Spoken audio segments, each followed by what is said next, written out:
তৃণমূল দলটা কোর্টের অর্ডার মানে না।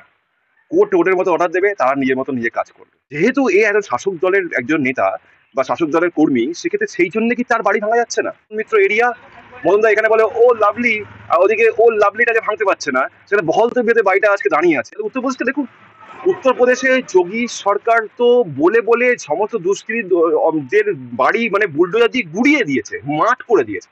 তো আপনারা কেন করতে পারছেন না?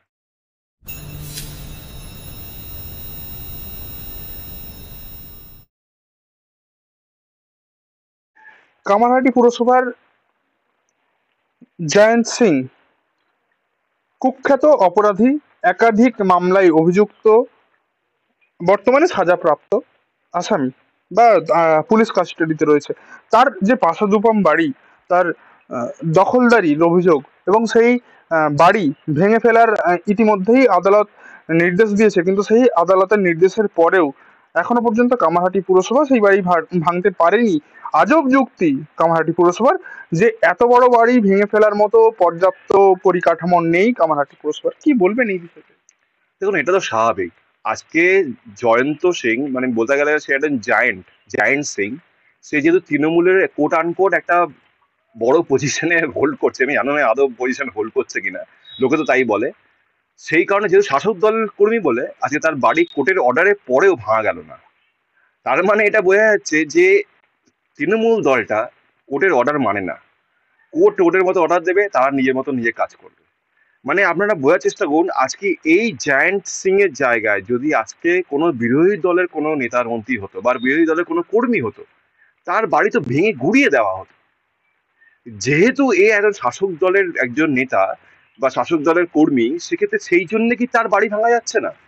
আজকে কোর্টের অর্ডার অমান্য করে এখনো পর্যন্ত কামারহাটি পুরসভার মধ্যে যেটা ওই মদন মিত্র এরিয়া, মদনদা এখানে বলে ও লাভলি, আর ওদিকে ও লাভলিটাকে ভাঙতে পারছে না, সেটা বহলতে বেঁধে বাড়িটা আজকে দাঁড়িয়ে আছে।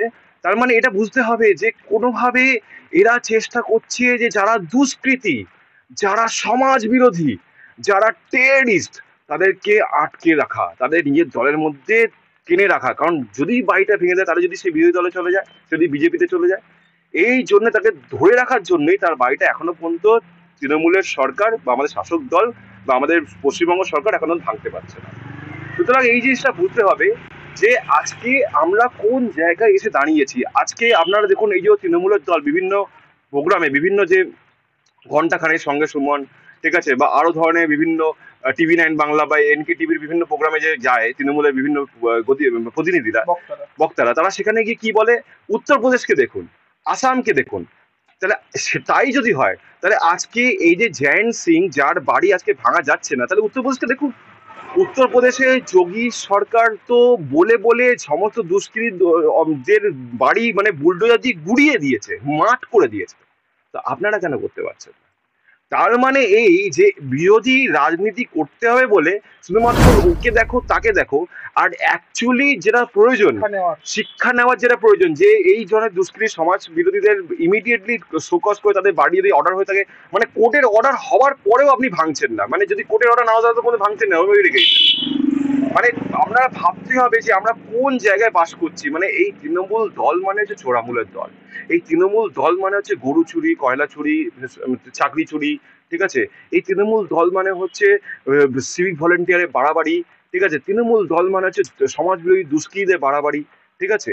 আজকে আমাদের প্রত্যেকে বুঝতে হবে যে এই তৃণমূল দলটাকে যদি আমরা এই পশ্চিমবঙ্গের শাসন ব্যবস্থাকে না সরাতে পারি, তাহলে আগামী দিন কিন্তু এখানে প্রত্যেকটা মানুষের বাঁচার যে অধিকারটা, যেটা সংবিধান সিদ্ধ, according to constitution of law, যে প্রত্যেকটা মানুষ রাইট টু লাইফ, সেটা কিন্তু আর থাকবে না।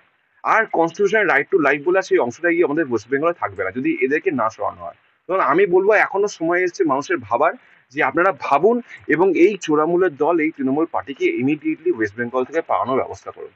না হলে কিন্তু আমাদের পক্ষে এখানে কাউকে এখানে সুরক্ষা থাকা, ভালোভাবে থাকা সম্ভব নয়। সে ডাক্তার হোক, সে ইঞ্জিনিয়ার হোক, সে লয়ার হোক, সে সায়েন্টিস্ট হোক, সে একজন সমাজকর্মী হোক, সে একজন আপনার প্রেসের লোক হোক, ঠিক আছে, ঠিক আছে, যে কেউ হোক, তা কাউকে কিন্তু এখানে আর ভালোভাবে থাকতে দেবে না এরা।